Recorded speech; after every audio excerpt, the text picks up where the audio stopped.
Hello parents and teachers, and welcome back to another tips video. This video is on how to mix skin tones with your students.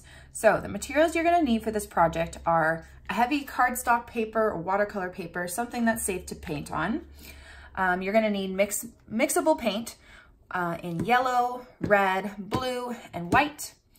You will need paintbrushes, just cheap paintbrushes are great from the dollar store. Some sort of palette. If you want to be environmentally friendly, you can use a plastic palette which they can use over and over again. Or you can use paper plates so they can have their own individual palette that they can mix their own colors on. And then a Sharpie that they can draw their portrait with, and water and paper towel, and that's about it.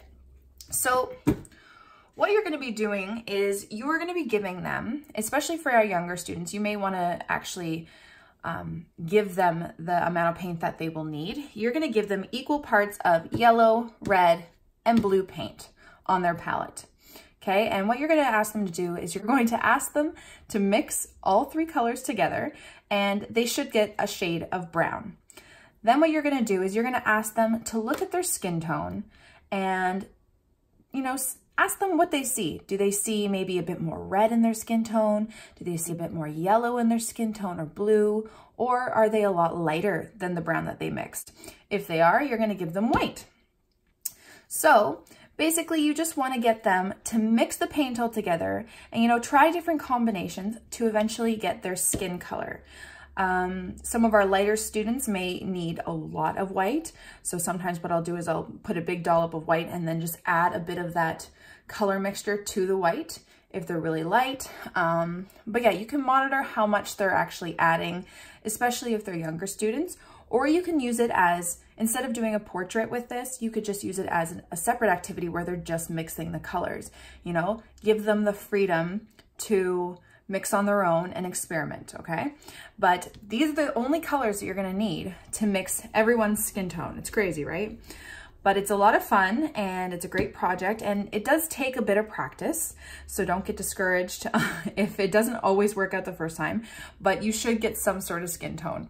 Okay, so I did do an instructional video for the children that you can watch with them on how to mix, but for facilitating this project, I would probably give them the amount of paint to mix themselves, because sometimes they can go a bit overboard with the amounts of paint they will use.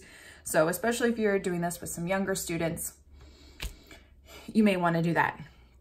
The purpose of this project is just to get them to celebrate their skin colors. I get so many students that tell me, no, I'm white.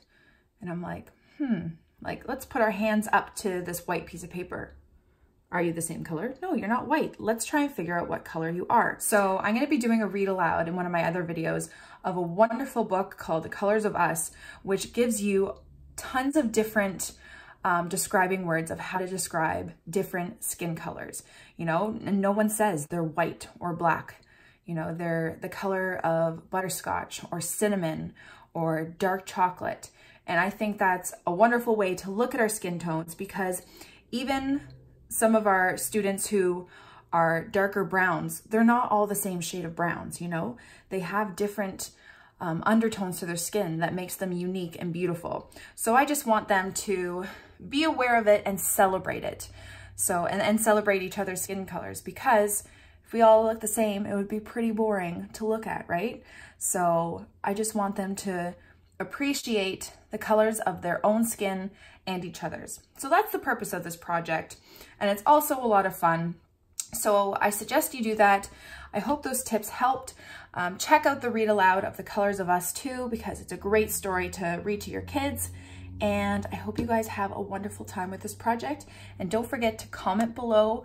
Tell me what you think. And if you have any questions, I would love to get back to you. Thanks for watching, guys. Bye.